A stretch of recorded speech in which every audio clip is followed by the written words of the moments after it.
You can go ahead in the meantime and tell me where you're logging in from.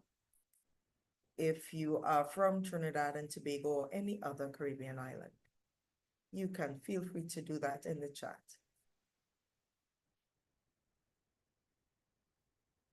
As we get ready.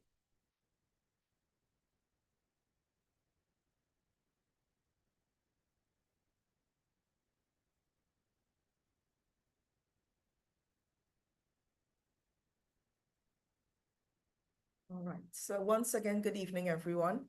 I am aware that there are other persons who are joining. Good evening, good evening. Welcome, welcome. This session was designed or has been designed to assist many of our students in the region. And so once again, good evening, everyone. I am aware that there are other persons who are joining. Good evening, good evening. So let me make an adjustment. Welcome. This session was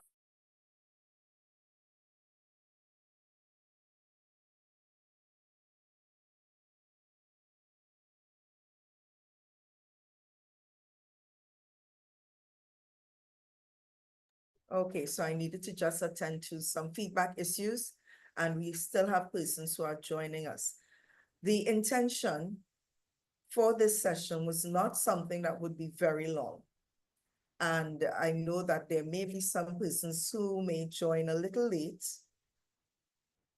And I'm recording it. And again, it's also available. It will be available on YouTube for persons who may come in a little later, that they can access this information. My name is Kimberly Richardson Thomas, and I am the owner and administrator of the Academy of Creative English. I have a passion for English learning in the Caribbean, and I felt that there were students who are preparing for the exams and may need a little extra help. So we're going to go straight into what it is we're doing today, because I value your time, and I would really like for us to be able to get as much done in the time that we have this evening. So we'll go straight to our presentation. Feel free to utilize the chat options. Again, because of the numbers that we may be expecting, we will look at questions at the end of the session, but you can feel free to post your questions, type your questions in the chat as we proceed with the presentation. So once again, welcome all. I am double checking. Right. So let's get started. I have one other person to look for because I have my co-hosts who are assisting. And right, Mr. Sams, you're there. Good. So let's get into our presentation. This is meant to be a conversation. It's meant to be a discussion, as it were, or rather sharing some information. We're looking at examination preparation tips, and in particular for our students in this region. The purpose for this is not to teach. This is not a teaching session. This is not a class session. In fact, and I will indicate here, information will be available later on. The purpose of this session really is to provide students with information as they get ready for the exam. I am aware that there are students who sign up for C.S.E.C and may not be able to afford to go to a class. There are students who sign up for C.S.E.C and are unable to locate resources. You're not sure where to go. You're not sure how to find the resources that can help you. So the purpose of this workshop, this session, is to provide some additional support for students who may need it and are unable to access. The outline, what it is I'm hoping that we can cover in this time is to take a look at the 3 examination papers. Paper 1, paper 2, and paper 3 of the English A exam. I want to show you how to access resources, different ways in which you can access these resources, and also to provide you with some study tips. Okay? All right. Yes. Okay, so double checking here. Right. Just give me a thumbs up one more time if you are getting all of the information clearly. If you are hearing, let me know. I would like to just verify that. If you're right, I'm getting those thumbs ups. Good. Here we go. We're continuing. So I'm just verifying that everything is running smoothly and we're still in our presentation. Good. So we're going to take a look.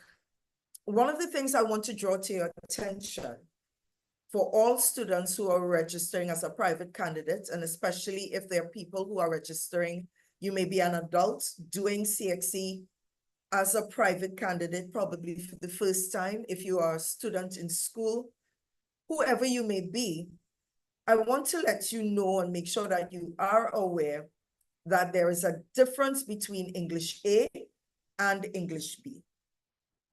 There is a difference between English A and English B. English A is English language. That is what we're focusing on today. English B refers to English literature.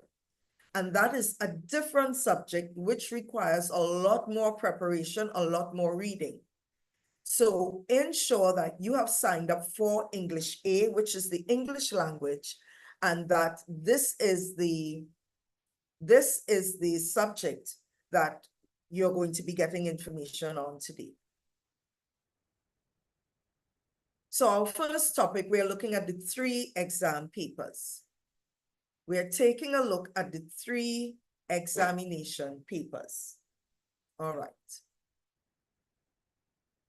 There are 3 papers that you are going to be engaging in for this exam.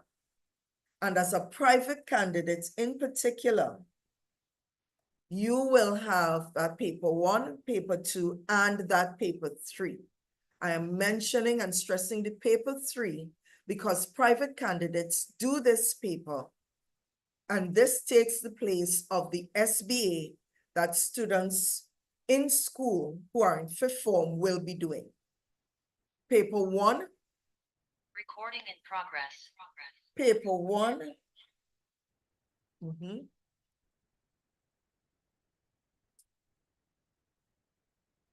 So your paper 1 will consist of 60 multiple choice questions. Paper 2, you will have 4 essay type questions. In paper 3, you will have 3 main short response questions with multiple sub-questions. And we're going to take a look at that and see what that entails. All right. Okay, we have persons coming in. Lovely. Here we go. Paper 1. Before we look at paper 1, I want to bring to your attention, and this is a look at the C.S.E.C's January timetable. If you are not yet aware of it, the first exam will be on January the 6th. That is paper 2. Paper 2 will be a morning exam. The morning exams begin at 9 o'clock, 9 a.m. in your respective territory. And that paper 2 is 2 hours and 40 minutes. On the 15th of January, we will have the paper 3. That will be 1 p.m. and it's a 2-hour exam. And on January 23rd, you will have the paper 1, which is the multiple choice. It begins in the morning, and it will be 1 hour and 30 minutes. So we're going to look at the exam that you will have first. The paper 2, which will be on January the 6th at 9 a.m. It is 2 hours and 40 minutes. And we're taking a look at how that paper is structured. Again, you are invited.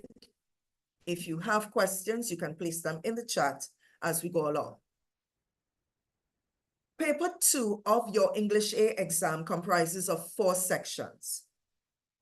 Section A is the summary, Section B, expository, Section C, narrative, and Section 4 is the argument or persuasive.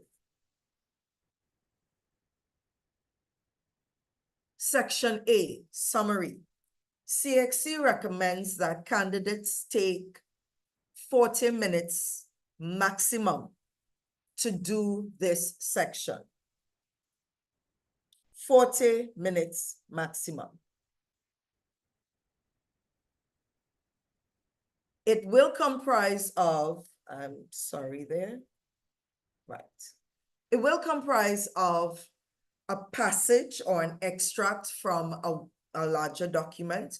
And over the years, what I've observed is that that passage can range from 4 to 7 paragraphs. You will be required to read the 4 to 7 paragraphs, and then you will be writing your summary.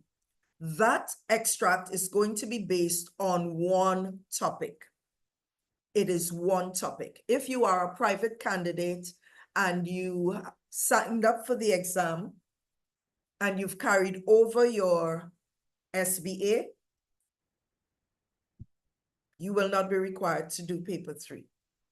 I will advise you to ensure that in the coming weeks, you have access to your personal individual timetable, which will indicate to you which papers you are doing. You would need to check that timetable to determine if you have been signed up, if you've been registered to do the paper 3.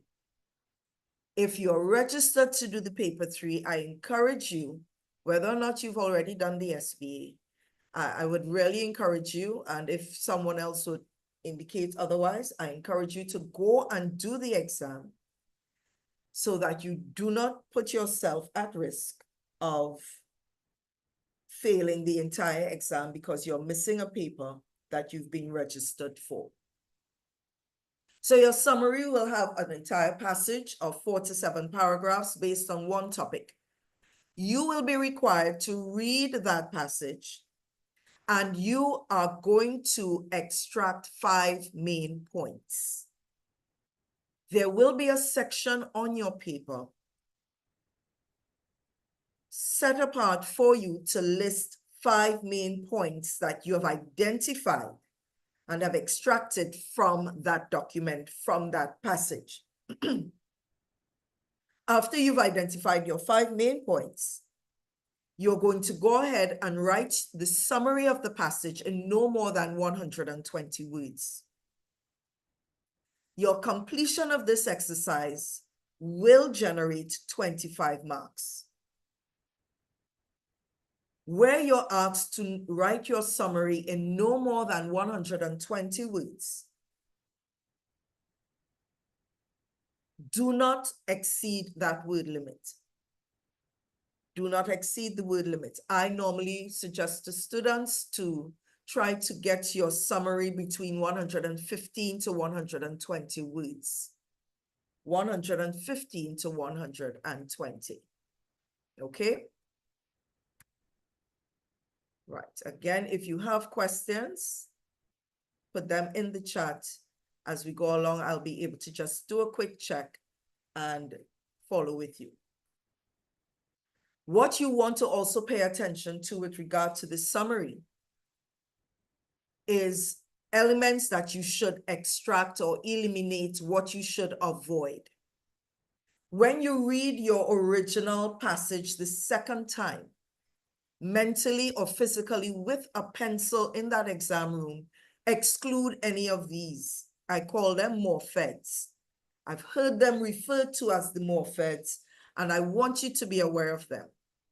As you read your passage for your summary, take your pencil and begin to cross out minor details.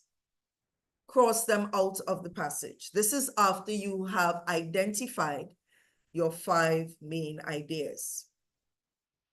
Right? Right.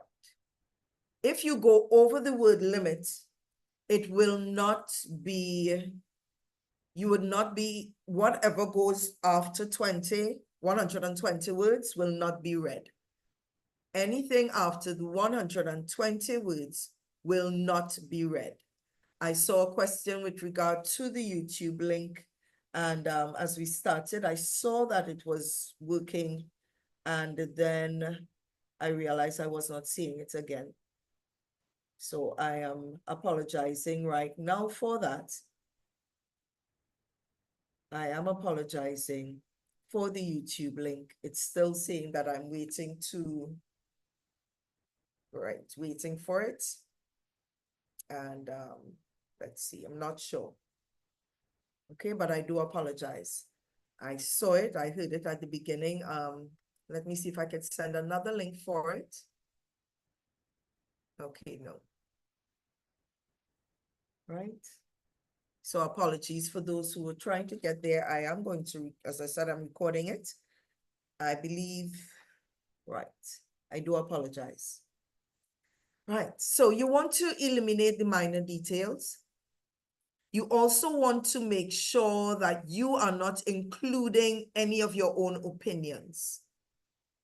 You are working with the information that has been given to you. You want to eliminate repetitions. Repetitions can come in the form of synonyms or other phrases that can mean the same as another word or phrase used in the passage. Avoid unnecessary repetition. Okay? Yes. Where you see examples that are presented, you want to eliminate those. The passage will make a point and then the writer would go on to give an example. You do not need to put the examples in your summary. It will take up word space, especially because you have a word limit. You're going to eliminate figures of speech, such as your similes and metaphors and other literary devices. Where there are evaluations and conclusions, you do not need to rewrite those in the summary. Very often, some conclusions will be a summary of the passage. You are already engaged in writing the summary. Where there may be dialogue or quotations, you do not need to repeat those in your final summary document. And where you see statistical data, numerical data referring to percentages or ratios, you are not required to put all of that information back into your summary. This is just some advice, some pointers, some tips. As you do the first section of your paper 2, your summary, it's a strategy to help you condense that passage for your final document. The second section is the expository writing. C.S.E.C recommends that you take 30 minutes for this section. 30 minutes. And this would really come with some practice. This is the section that carries the heaviest weighting, 30 marks. All of the other sections carry 25 marks. Expository writing is 30 marks. And in this section, the C.S.E.C can bring any of the following topics. You will have one topic to write on, but it can take the form of a formal letter, which can be a letter of complaint, a letter of inquiry, a letter of request. It can be any of those types of formal letters. It can be a formal email, a memo, a report or notice. We've also heard of agendas. Any type of informative writing, and this is what expository writing is. Expository writing, we are talking about writing to inform. Students will be required to do some additional research. And again, I would show you where you can go to find some of this information.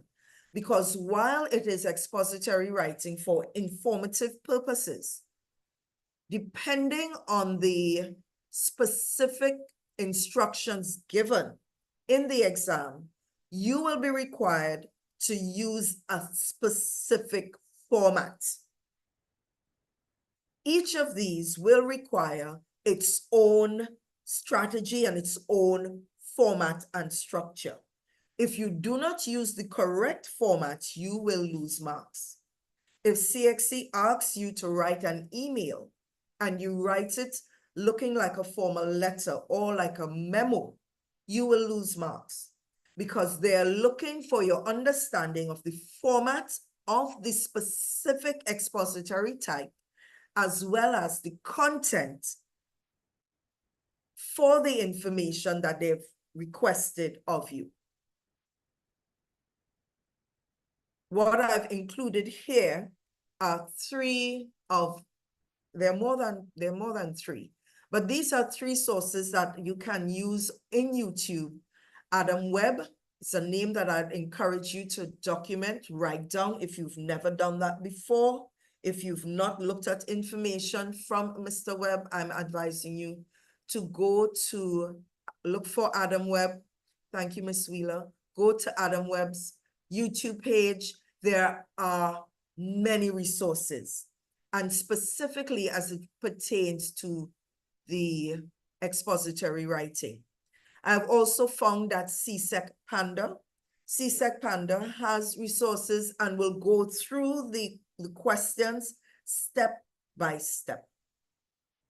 I've included my own name, Kimmery Richardson Thomas, because I also have some resources there. You can look for my name and you can find or do a search for expository writing. You can get information.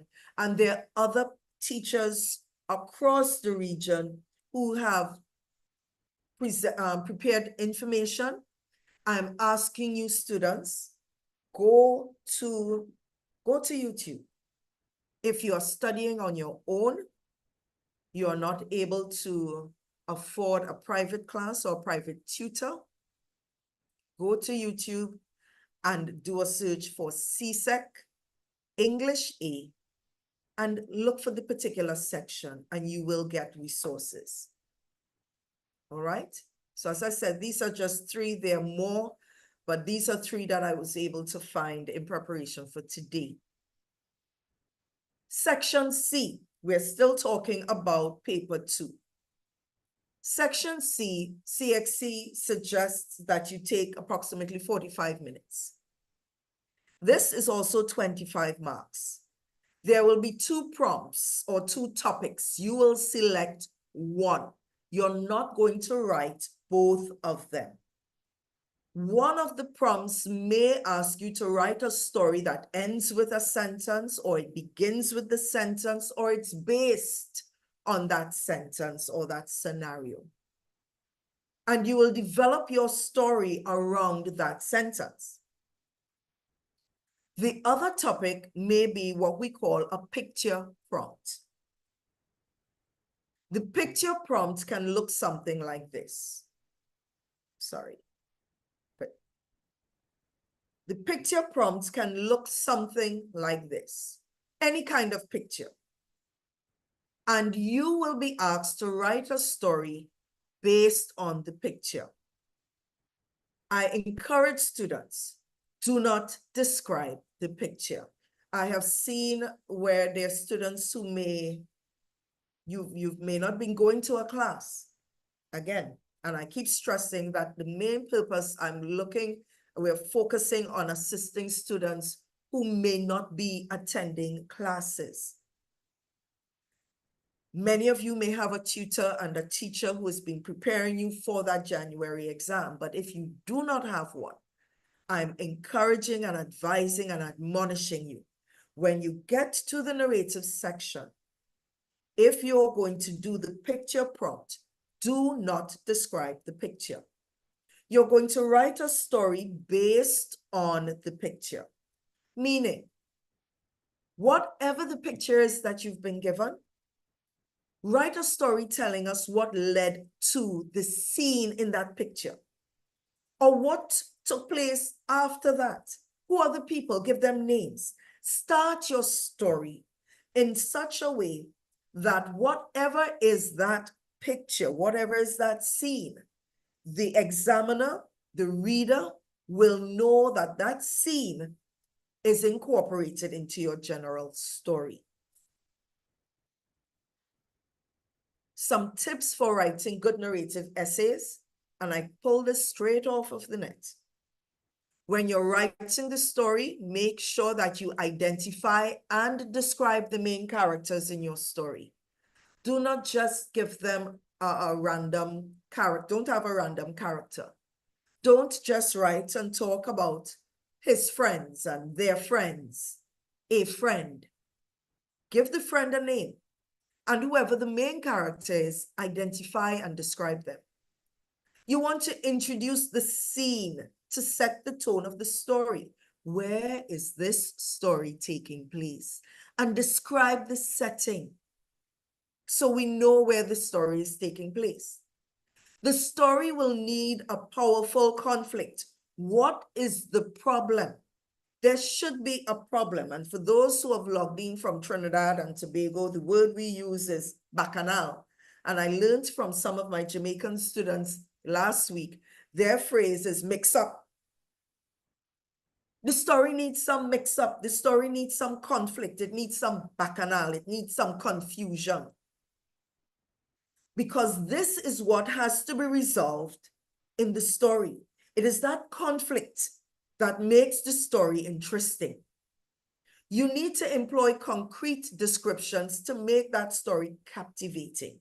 And the best way to do this is to ensure that as you prepare for your exam, you are reading stories as well.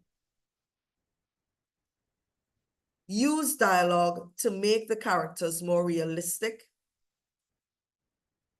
in your outline for your narrative essay.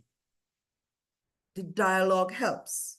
It's not absolutely necessary because I've seen and read excellent stories that may not have incorporated the dialogue, but it's always a good idea to let your characters speak. It creates more life and it makes your character more believable. In your story, explain how the character changes or evolves over the course of the story. Has the character become a better person? Has the character learned a lesson? Has the character overcome a situation? And you want to end with a conclusion and thoughtful analysis of the event. It's a good idea sometimes to end the story with a quote, with a lesson learned. We have so many beautiful quotations in the Caribbean, things that the old people used to say that can form the basis of a really nice capstone for your story. Consider using it as the conclusion in your narrative writing. Then we have section D, which is your argument or persuasive. C.S.E.C recommends that this takes 45 minutes. All of these recommended times are to ensure that you finish the entire exam on time. I advise students to try to complete each section with 5 minutes to spare for each section so that you will have time to review. Section D will comprise of one topic. You will have to answer this. You're writing your argument or your persuasive, and I encourage you to aim for 5 to 6 paragraphs. This will mean you need an introduction, 3 body paragraphs. If you're writing 6 paragraphs, your 5th paragraph will be that counter argument and then your conclusion. If you are unaware of what a counter argument is, you can type that in the chat. You don't know what it is. We will talk about it when we wrap up. And I can direct you in terms of how to get more information about the counter argument. And then you write your conclusion. As you write these in particular, and this is something that I did not add here, all of your essays will require you to include in your format. You want to incorporate and include transition words. You're using these transition words as you move from one paragraph to the next, and transition words are also useful as you move from one sentence to the next within the body of your essay. You need transition words for your summary, for your expository, for your narrative, and also for your argument or persuasive writing. When we speak about transition words, and I'm adding it here, we are talking about words such as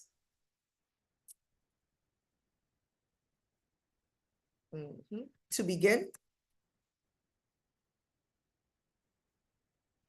eventually, at first, soon, after, and these are transition phrases. Firstly, to conclude. And these are just some examples. But you need to make sure that in your writing, you are incorporating these words. These are words that C.S.E.C is going to be looking for. These are words that will help to enhance your writing and create a better flow, and it will help you to gain more marks. All right. Again, if you have any questions, feel free to utilize the chat. And we will deal with those questions as we come to an end. We're still looking at the persuasive. If you're writing the 5-paragraph essay, what you're looking for is an introduction with a hook, some background information on the topic, your thesis statement. In fact, let me skip ahead here. I prefer this one. You want to have in your first paragraph, which is your introduction, your hook. And the hook really should be a sentence or two to begin your essay that will capture the reader's attention. You can begin with some factual information. You can begin with a question. And if you go online, I'm directing you there, you can find other ways to begin that essay so that you can capture the reader's attention. Your essay, your introduction should also include your thesis statement. That can come after the hook, or it can come at the end of that first paragraph. This thesis statement indicates how the writer feels about the topic. What is your position? And avoid using your first person pronoun. Don't say, I believe or I think.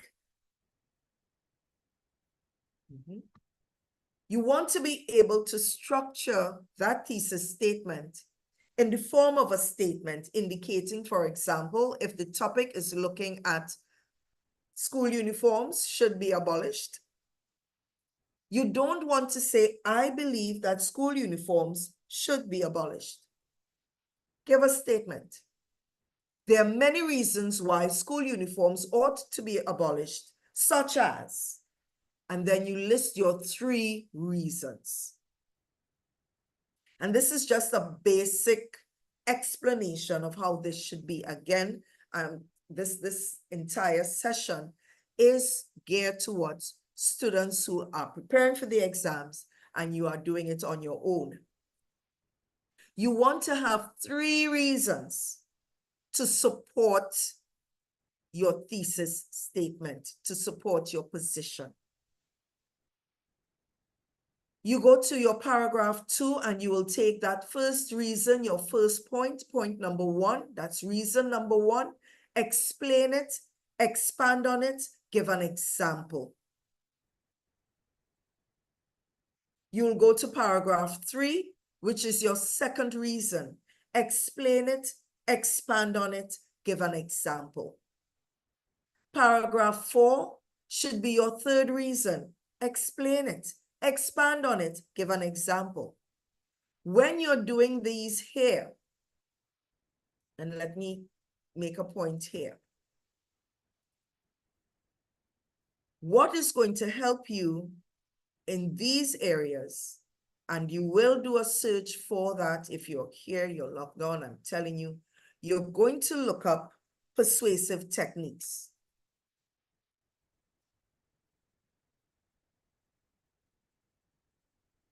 These persuasive techniques that you're going to look up, and you can find these on YouTube as well, they will direct you in terms of what you can include in your persuasive argumentative essay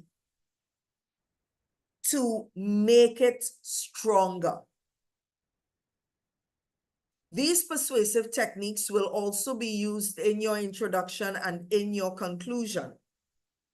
But you must ensure that you are incorporating them in the body of your essay.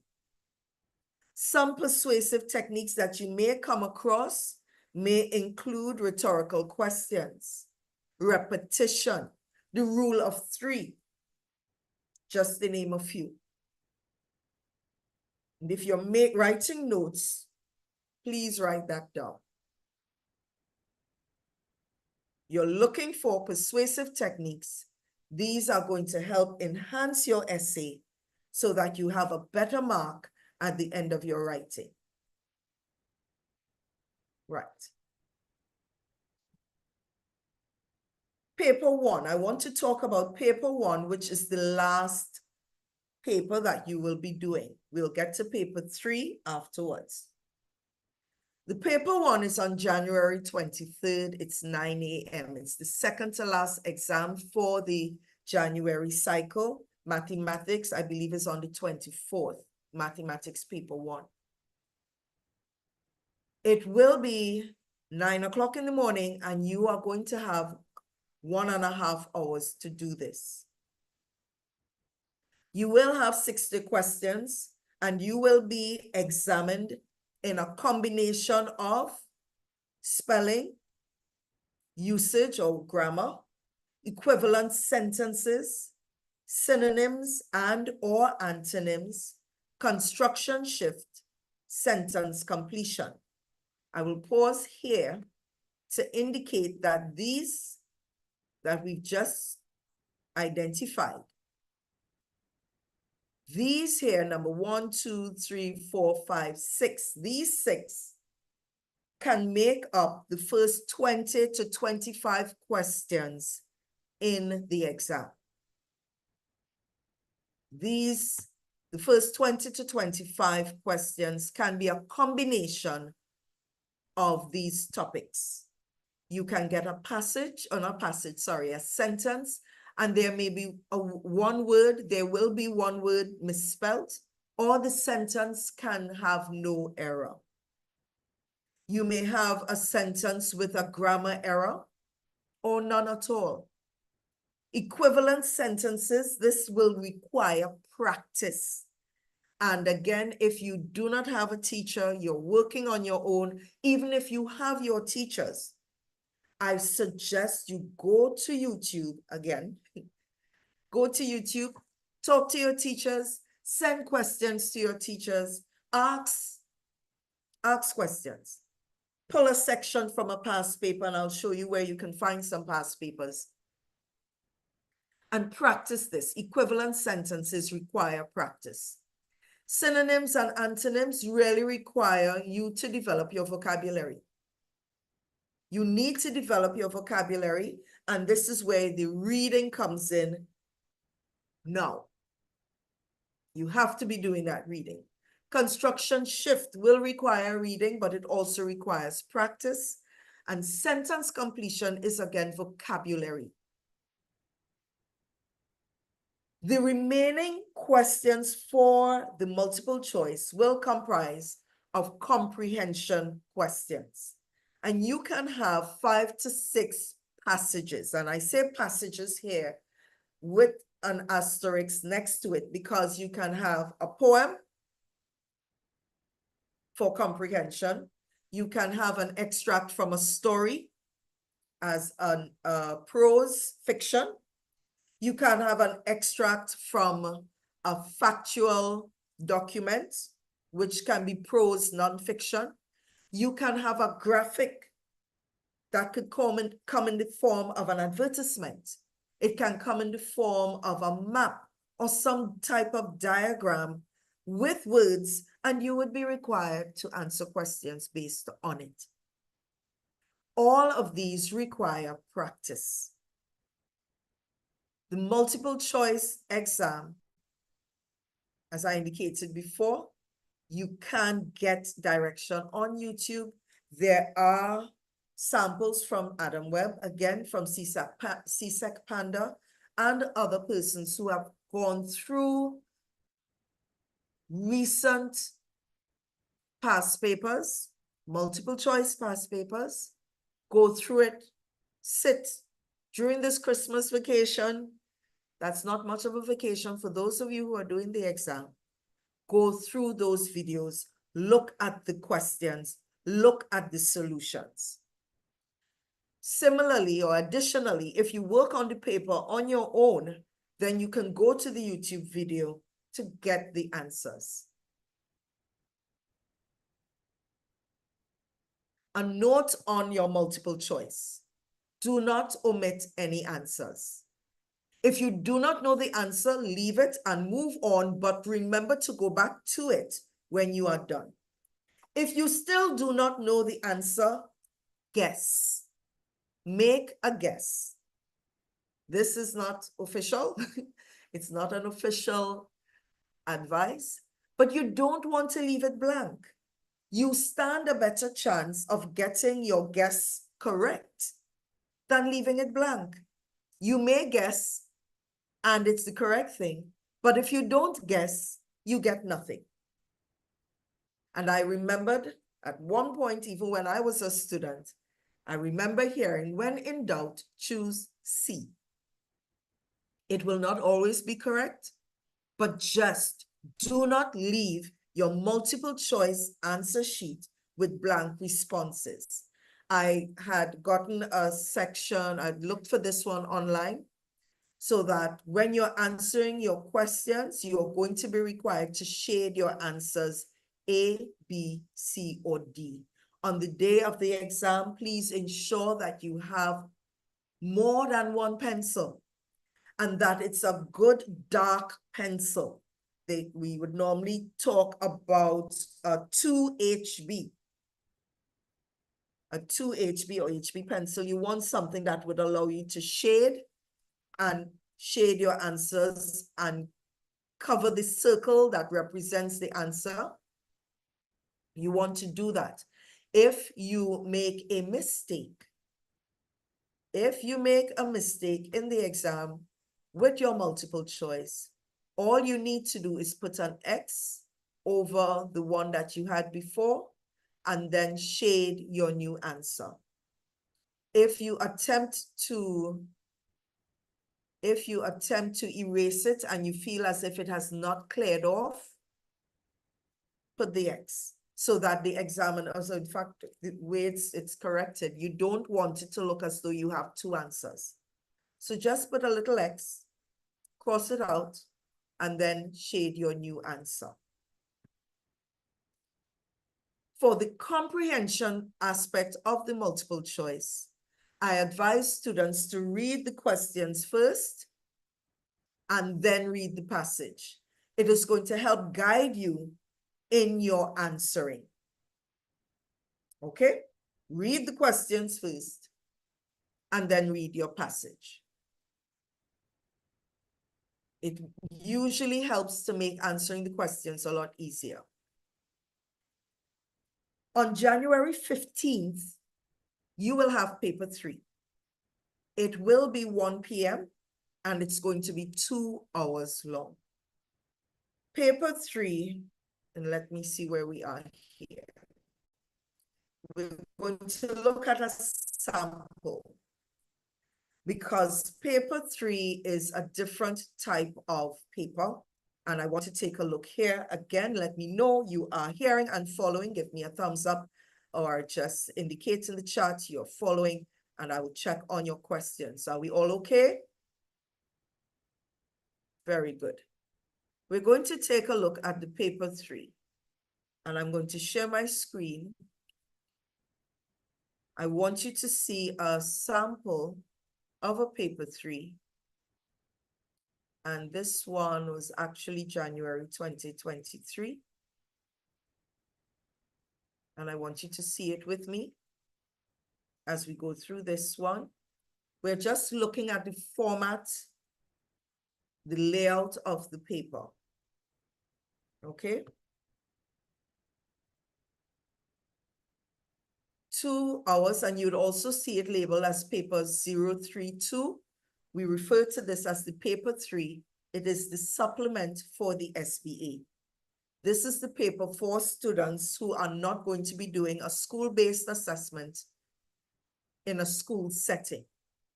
This paper consists of 3 questions and you will be required to answer all of them. You will write your answers in the spaces provided in the booklet. You are advised, let me increase this a little bit more. You are advised to take some time to read through the paper and plan your answers. If you need to rewrite any answer and there's not enough space to do so on the original page, you must use the extra lined pages provided at the back of the booklet. Remember to draw a line through your original answer. If you use extra pages, you must write your question number clearly in the box provided at the top of the page if you are given extra pages. So let's take a look here. Paper 3 will give you three what we will call 3 types of texts. You can have, in this case, we have an online article as text 1. Text 2 was a picture. And text 3 was the excerpt from a song or a calypso. You can have a poem, or you can have the extract from a story or a prose. That's nonfiction. But what I want you to know is that all 3 texts will be based on a similar topic.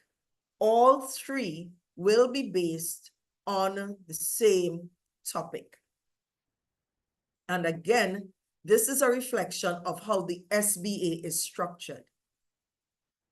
Then you will be required to answer the questions. You will be asked to outline what is the main idea or issue presented in each of the 3 texts. What is it that each of those texts, what are they asking you to do? What is text, not what they're asking you to do, but what is it about? What is text 1 about? What is the main idea in that first? And when I say text, let me be clear, we're not talking about a message, WhatsApp, or a texting and social media and so on. The text refers to the type of writing. What is it about? Text 2, what is it about? What is it saying to the reader? Text 3, what does it say? Then you will be required to take one of those texts and assess the appropriateness of it for the purpose of communicating that idea. And what it simply means, take one of them and explain in the space provided how appropriate was that medium, how appropriate was it for conveying the message? Was the song a good idea to use to convey the message? Because you're only going to take one. You're taking one. If you select the song, was it a useful way of getting the message across? Was it a passage or a poem? Explain the appropriateness of that particular text, that particular one that you choose for the purpose of communicating the idea or the issue you've identified. Then you're going to take any of the two and look for a language technique used and explain its effectiveness.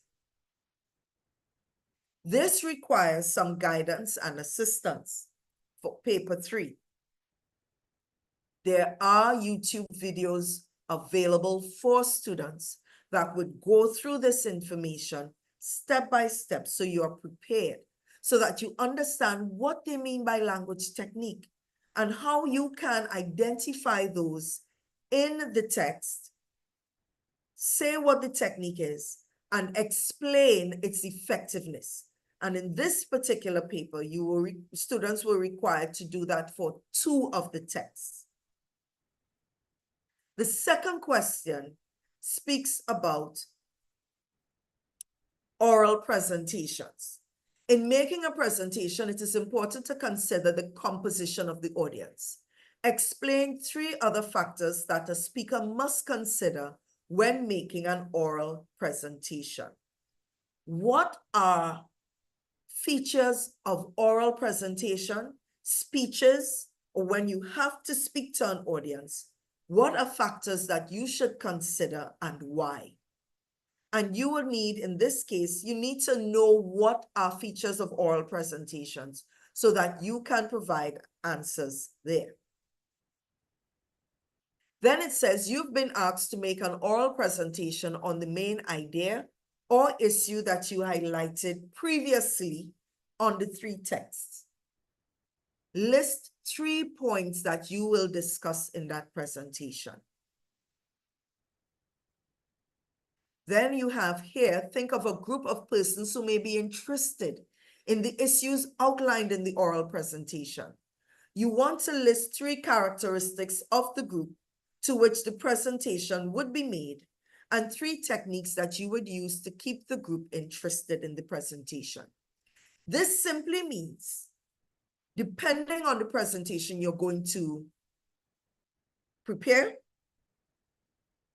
are you preparing this for children, young children or teenagers?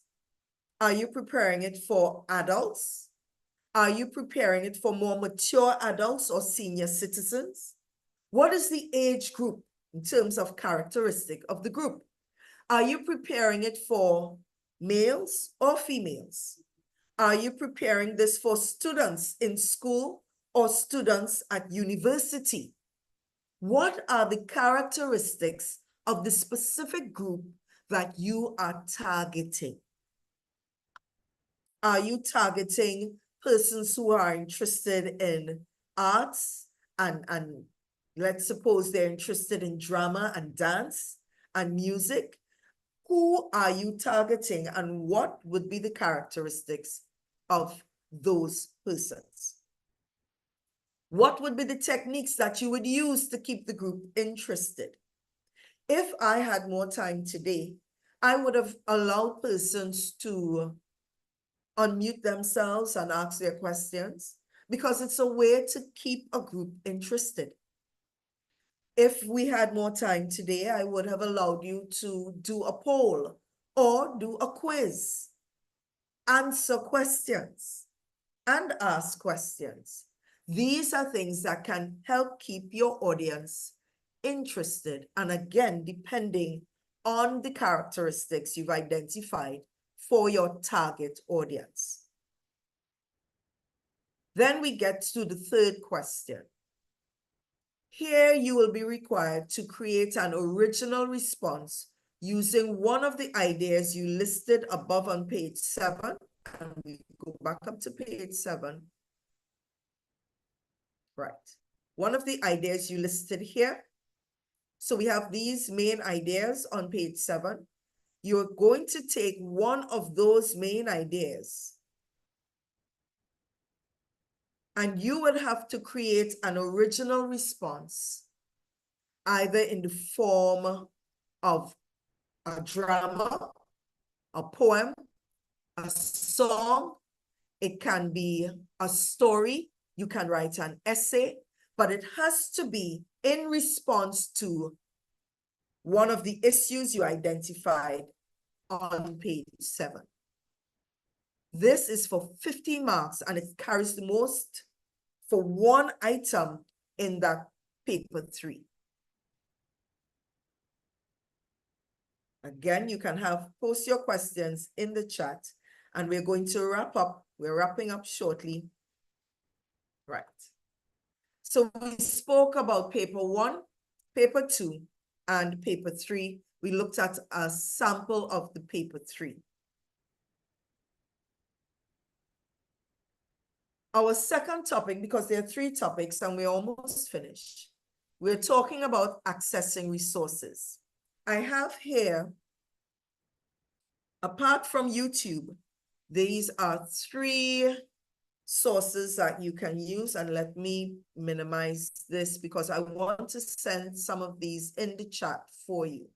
So I'm sending these links for you.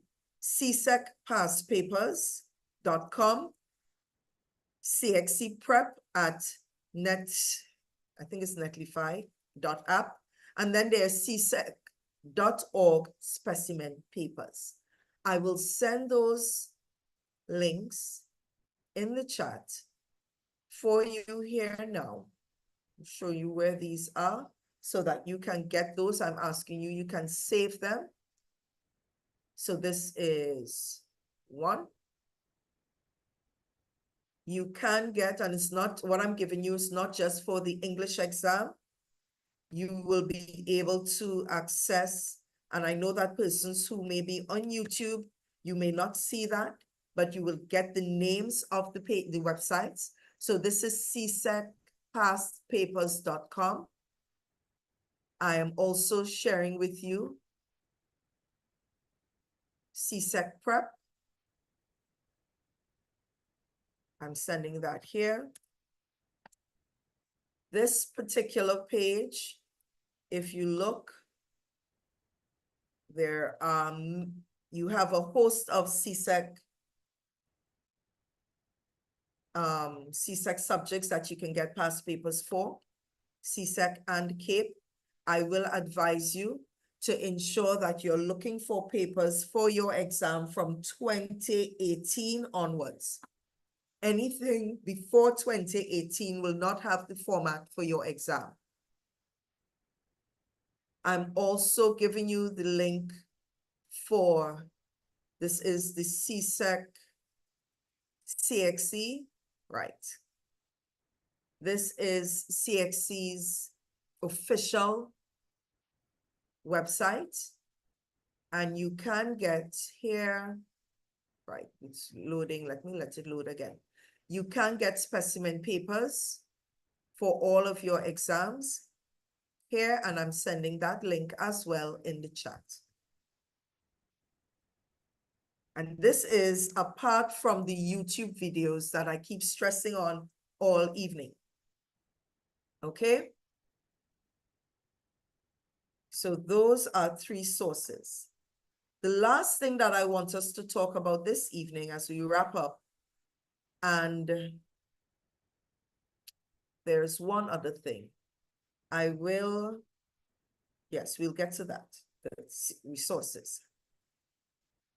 We're going to look at some study tips, but what I will do, there is a YouTube video that I did last year, and I would make that one available to you.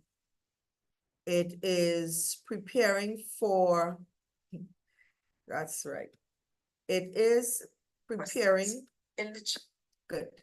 Preparing for C.S.E.C, preparing for C.S.E.C. And in this video, this is, and it's a little lengthy, but I will still share it with you. This is available on YouTube.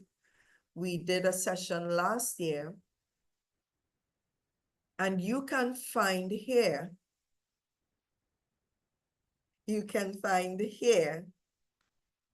yes, resources, information on study techniques, because there are different strategies that you can use as you prepare for your exam. And again, it's all geared towards helping you prepare. I will talk about some of these quickly. Right. We want to look at these, and we are wrapping up. Remember to put your questions in the chat. We're looking at some study tips, and we're just listing them quickly. And these are 10 effective study techniques for high school students preparing for C.S.E.C. The first one that we're looking at here is that you need to create a study schedule. If you've not already done that, you need to work on that now. In Trinidad and Tobago, schools closed on Friday. In some of the other territories, students may have one more week or another week and a half. But you need to start to work on a study schedule as you prepare for your January exams. Plan a timetable that includes all of your subjects, allocating more time to areas of weakness. Stick to the schedule for consistent preparation. Number 2, use the past papers. A very good idea, and I'm seeing more and more persons are doing this. You want to get at least 5 to 10 past papers for each exam that you are preparing for. You want to get at least a minimum of 5. A maximum 10 is good. But you want to review those past papers, because what you're going to find will be things that may be repeated. And you begin to see some of the patterns that C.S.E.C may employ. And it's going to help you better prepare for your exam. When you practice with past C.S.E.C exam papers to understand question formats, time management, and commonly tested topics, it will help you. Number 3, summarize your notes. This is a strategy that I personally have used all of my life, and I am still studying, and it's a strategy that I still use today. I will rewrite class notes into summaries or graphics or mind maps to help me retain key concepts. You should not be studying for your exams with your textbook. You should not be studying for exams with your notebook.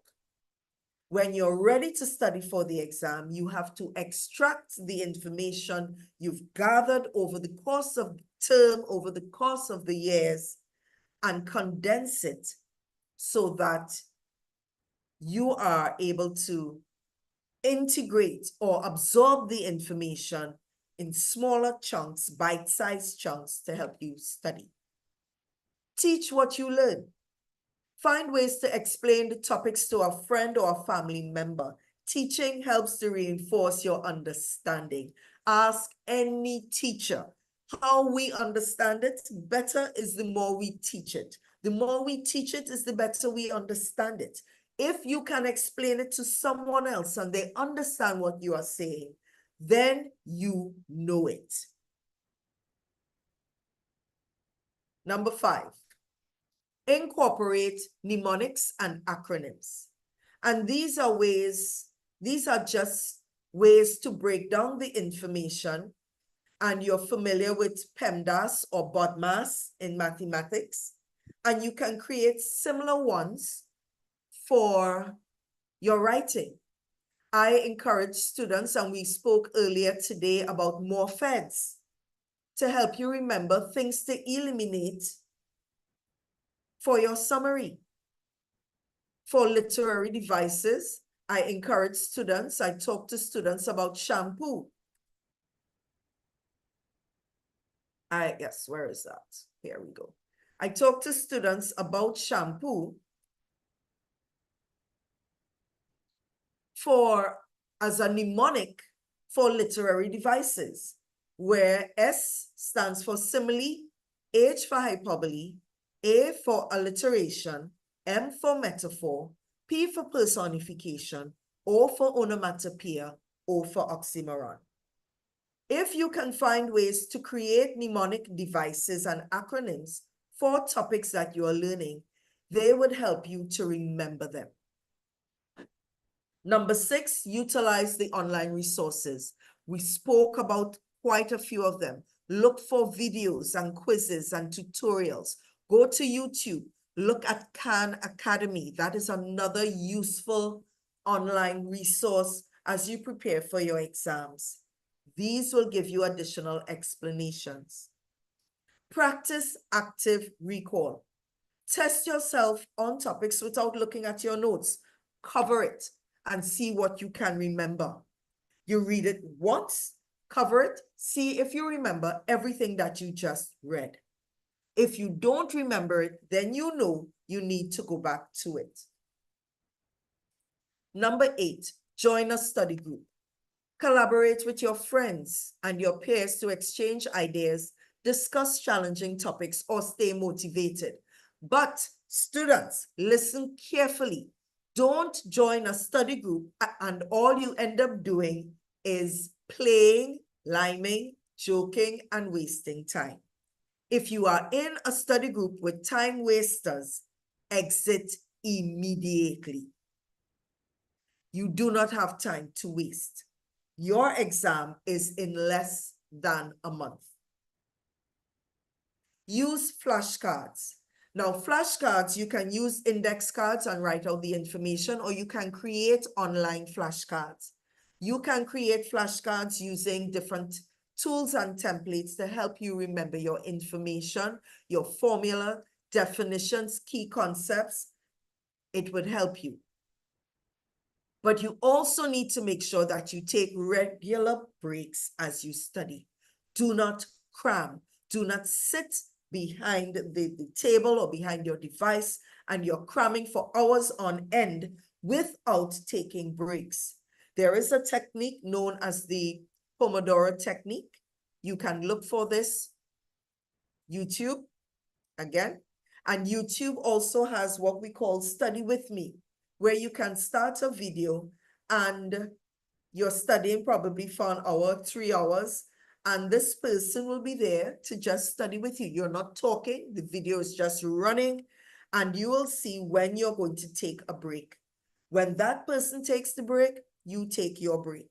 So for those of you who study on your own but may want that type of encouragement, look up the Pomodoro technique, which is 25 minutes of study followed by 5-minute breaks. I personally believe in study snacks. If you're studying, keep water close at hand, snacks, refreshments, a sandwich, something, so that you don't have to keep getting up from your studies to go to the kitchen to find something to eat. Because on your way to the kitchen, you will pass the living room and you will see the television and you will get distracted. You want to minimize distractions. So keep things close at hand so that you don't have to get up too often for your study break. Again, I've been indicating that this has all been geared towards assisting students who may be preparing for the exam and you're doing it on your own. The YouTube video on getting ready for C.S.E.C, I posted that in the chat. You can go through that there. You have a lot more details, including how to access copies of the syllabus and additional resources. Students who may not be working with a teacher and you're interested in tuition, there is a program that I am currently offering. It's scheduled to begin this week, Wednesday the 11th of January. And we will spend 2 hours looking at summary in more detail, Wednesday the 11th from 5 to 7 p.m. We're looking at summary writing. Thursday from 5 to 7 p.m. We're going to look at expository writing and look at the different types of the different formats. On Friday the 13th, we will look at narrative writing. The following week, Wednesday, we will talk about the persuasive and the argumentative writing. On Thursday the 19th, we'll talk about paper 1 and go through it in some detail. And on Friday the 20th, we will discuss paper 3 and look at the samples in more detail. On January 3rd, from 4 to 8 p.m., we will review all 3 papers. This is a January preparation. It's a C.S.E.C English A crash course, 16 hours preparing for this exam. It's $500. If you do not have a teacher, if you need to get additional information, you need to have feedback and review, I will put in the chat a link to the registration form that you can sign up for that. If not, you can feel free to call me or WhatsApp. The number is 1-868-723-5239. 868-723-5239. If you are interested in having additional tuition, this is available as a crash course. But if you are unable to do so, I am hoping and anticipating that what we've discussed today can help guide you. If you're working on your own, that what has been discussed would be able to guide you in your preparation. If you have any questions at this time, you can post it in the chat or raise your hand, and we will unmute your mic. We will unmute your mic. Right. Yes, I would unmute your mic. Okay, just a second. So if you have questions, and let's see. Any questions? I have to see right here. Can you repeat? Yes, we can repeat shampoo. And in fact, what I will do for you, I will show you shampoo so that you would have that to help you. Yes, shampoo. I can show you the shampoo. So someone asked to have that shampoo repeated. And this is shampoo here. It is a way to help you remember, or help students remember some of these literary devices. These are not all the literary devices, but these here, so a way to help remember some of them. Because especially when you're writing your stories, and also they come in handy for your persuasive writing, you want to incorporate these elements in your stories. And shampoo became, I found that it was a useful way. I was introduced to shampoo by a group of students, a group of primary school students who were taught this. And I felt it was such a fabulous idea and put it together so that you can remember it. Okay? I hope that helps. Right. Any other questions as we prepare to wrap up? I will post, as I indicated, the link for the registration form for the crash course. Right. I'm sending that link here now. This is for the crash course that begins on Wednesday. If you need additional information, here we go. That's the link for the registration form. I trust that this was useful and it was helpful. I hope that you were able to get something that you can leave with. If it has been helpful, send me a thumbs up. Use your reactions and indicate by thumbs up so that you would be able to use some of this information as you prepare for your exams. I'm hoping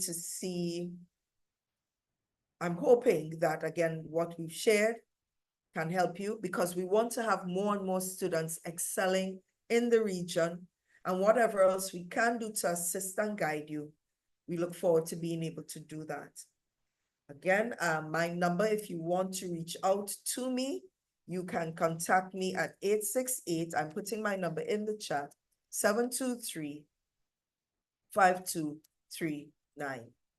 All right, and if there are no other questions, once again, I thank you for your attention. I thank you for staying with me, those of you who remained here. I know some persons are locked on elsewhere in YouTube.